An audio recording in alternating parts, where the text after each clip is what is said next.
Hello दोस्तों, राधे राधे। कैसे हो आप सब? आशा करती हूँ आप सभी अच्छे होंगे। स्वागत है आपका फिर से एक नए ब्लॉग में। और ये ब्लॉग है 26 फरवरी दिन बुधवार का। तो देखो कितनी ज़्यादा लेट हो गई मैं आज फिर ब्लॉग डालने में, क्योंकि कहीं ना कहीं इतने सारे काम हो जाते हैं घर में। इस समय सफाई चल रही है होली की, तो जिसकी वजह से लेट होती जा रही हूँ। और यहाँ सुबह तो काफ़ी देर पहले हो गई है, क्योंकि काफ़ी देर हो चुकी है। सुबह के सारे काम हो गए हैं और नहाना धोना भी सबका हो गया है। तो अब कर लेती हूँ मैं पूजा की तैयारी। सबसे पहले कराऊंगी मैं सभी भगवानों को स्नान, क्योंकि आपने देखा था रात में मैंने सब भगवान को वस्त्र बदले थे, मंदिर साफ़ किया था, सभी को स्नान करा था, साफ़ करा था। लेकिन आज इतना बड़ा पर्व है शिवरात्रि का, तो आज तो शिवरात्रि पर स्नान करना बनता है। पंचामृत से स्नान कराऊंगी, पहले गंगा जल से, शुद्ध जल से स्नान कराऊंगी, उसके बाद पंचामृत से स्नान कराऊंगी। और मेरा ब्लॉग काफ़ी ज़्यादा लेट हो गया है, क्योंकि आज 4 से 5 दिन हो चुके हैं शिवरात्रि को। तो खैर कोई नहीं, ब्लॉग बना हुआ रखा तो डालना तो था ही, इसलिए मैंने ब्लॉग लेट डाला है। तो यहाँ मैंने रात में ही सारे वस्त्र बदल दिए थे भगवान के। तो माता रानी को भी मैंने पीले वस्त्र पहनाए थे, तो सब वस्त्र हटा दिए और एक साफ सुथरी थाली ले ली, उसमें लगा दिया है स्वास्तिक, सॉरी उस पर बना दिया है मैंने स्वास्तिक। और एक लोटे में लिया था जल, उसमें फूल डाले, गंगा जल डाला और करा देते हैं सभी को स्नान। और स्नान करा दिया है सभी को एक बार। और कान्हा जी को मैंने वस्त्र पहना दिए, और माता पार्वती को, और मैं यहाँ माँ पार्वती को और भोले बाबा को पहले गोपी चंदन की मालिश करूँगी, उसके बाद स्नान कराऊँगी। तो यहाँ मैंने गोपी चंदन ले लिया है, तो अच्छे से सभी को गोपी चंदन लगा दिया है। सभी को नहीं, सॉरी, भोले बाबा को और माँ पार्वती को। तो आप जानते हो दुर्गा माँ में ही पार्वती का रूप समाहित है, तो मैंने दुर्गा माँ को ही पार्वती का रूप मानकर यहाँ पर पूजा शुरू की है। और भोले बाबा को और माँ पार्वती को पहले गोपी चंदन लगाया, उसके बाद उनको अच्छे साफ जल से साफ़ किया, उसके बाद पंचामृत से स्नान किया। और अब कर देती हूँ शुद्ध जल से और गंगा जल से स्नान, और अच्छे से पहना दिए सभी को वस्त्र और लगा देते हैं इत्र। और यहाँ देख सकते हो आप सभी भगवान हो गए मेरे नहा धोकर तैयार। सबकी तैयारी शुरू कर दी है मैंने पूजा की। और आप भी जानते हो मेरी क्या औकात कि मैं भगवान को स्नान कराऊं। ये सिर्फ अपने मन की शांति के लिए, अपने आप को शांत करने के लिए कि हमने भी कुछ किया भगवान के लिए, अपनी अंतरात्मा को शांत करने के लिए ये सब किया जाता है। मंदिर को साफ़ किया जाता है, पूजा पाठ की जाती है, वरना हमारी कहाँ इतनी सामर्थ्य कि हम भगवान को स्नान करा सकें। तो यहाँ मैंने सभी भगवान को स्नान करा दिया है। और देख सकते हो आप फूलों की थाली भी तैयार कर ली है। पूजा की थाली तैयार है, 1-2 थालियाँ देख सकते हो आप पूजा के लिए। एक थाली पूजा की और एक थाली ली है मैंने फूलों की, क्योंकि काफ़ी सारे फूल खिले हुए हैं बाहर। तो यहाँ सभी भगवान को चढ़ा देती हूँ मैं फूल, उसके बाद कर लेंगे पूजा। और पूजा करने के बाद जाऊँगी मैं मंदिर, और मंदिर जाने के बाद जाएंगे कहीं और। तो आप पूरे ब्लॉग में बने रहना। और आज का ब्लॉग आपको कैसा लगा? अच्छा लगे तो लाइक, सब्सक्राइब, कमेंट ज़रूर करना। तो यहाँ की पूजा हो चुकी है समाप्त। देख सकते हो मेरा पूरा मंदिर फूलों से सज चुका है, देख सकते हो पूरे मंदिर में मैंने। और अब यहाँ की पूजा हो चुकी है, चलते अब मंदिर में पूजा करके आएंगे, उसके बाद करेंगे बाकी के काम। और एक तरफ मैंने आलू उबलने के लिए रख दिए, जब तक मैं मंदिर से आऊँगी मेरे आलू उबल चुके होंगे, क्योंकि कुकर में सीटी आ जाएगी तो जल्दी ही उबल जाते हैं। 1 से 2 सीटी आएगी तो मेरे आलू उबल कर हो जाएंगे तैयार। और नज़दीक मंदिर जाऊँगी, ज़्यादा दूर मंदिर तो है नहीं, तो जल्दी ही वापस आ जाऊँगी। तब तक के लिए मैं गैस पर आलू रख कर चली गई हूँ। तो चलो पहले पूजा करके आते हैं, मंदिर होकर आते हैं। आप भी चलो मेरे साथ।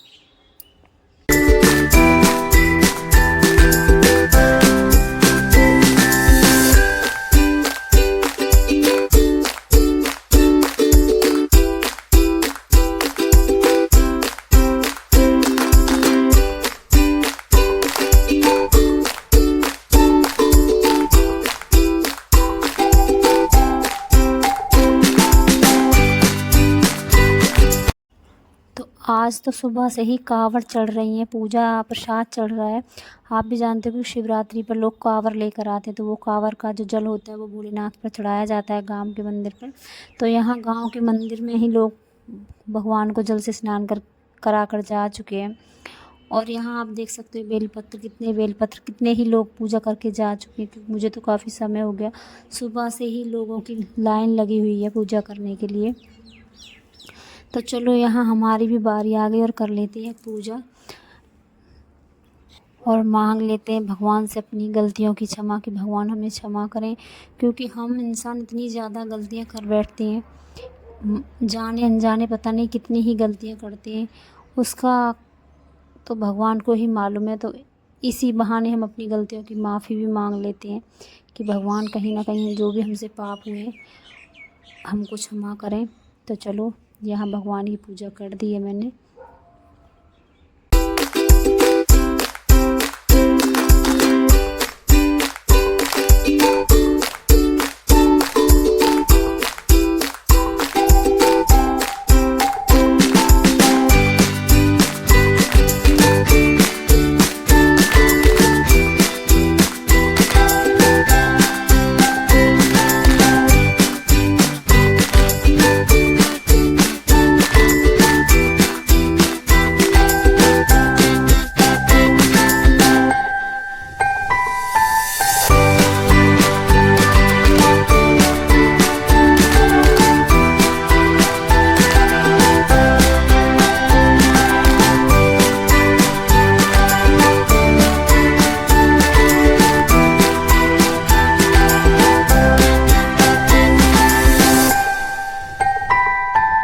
तो यहाँ की पूजा हो चुकी है, चलते हैं अब घर। घर जाने के बाद तुलसी में जल चढ़ाऊँगी, सूर्यदेव को जल दूँगी। उसके बाद गांव के पास एक और गांव है, तो वहाँ पर मंदिर है, सुना है वहाँ पर शिवलिंग के रूप में भोले बाबा प्रकट हुए थे आज से कई साल पहले। तो यहाँ काफ़ी ज़्यादा मान्यता है। तो मेरे भी मन में विचार आया कि मैं भी चलूँ, देखती हूँ क्या है कैसे है, क्योंकि मैंने सिर्फ़ और सिर्फ सुना था, लेकिन आज देख लिया। देख सकते हो आप लोगों की भीड़। चलो चलते हैं अंदर। यहाँ हम आ चुके हैं, अब चलते हैं अंदर, देखते हैं अंदर का नज़ारा कैसा है, नज़ारा अंदर का। तो अंदर जाकर आपको मैं दर्शन कराऊंगी भोलेनाथ के। तो बने रहना आप पूरे फुल ब्लॉग में। और आप भीड़ देख सकते हो चारों तरफ, एक तरफ भजन कीर्तन के लिए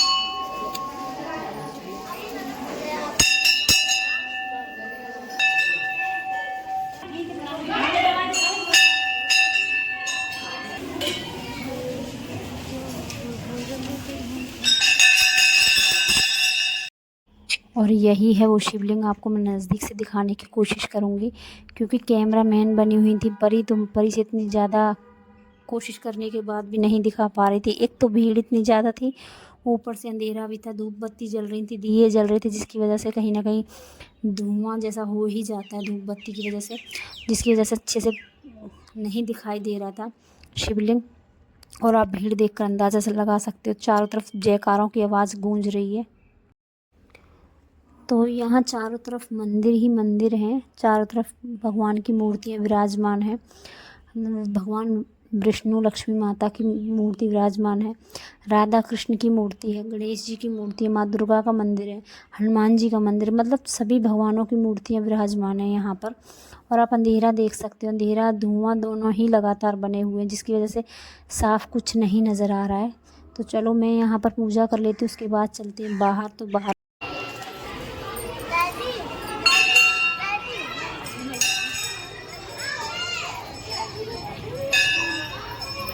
बस हो गया। आज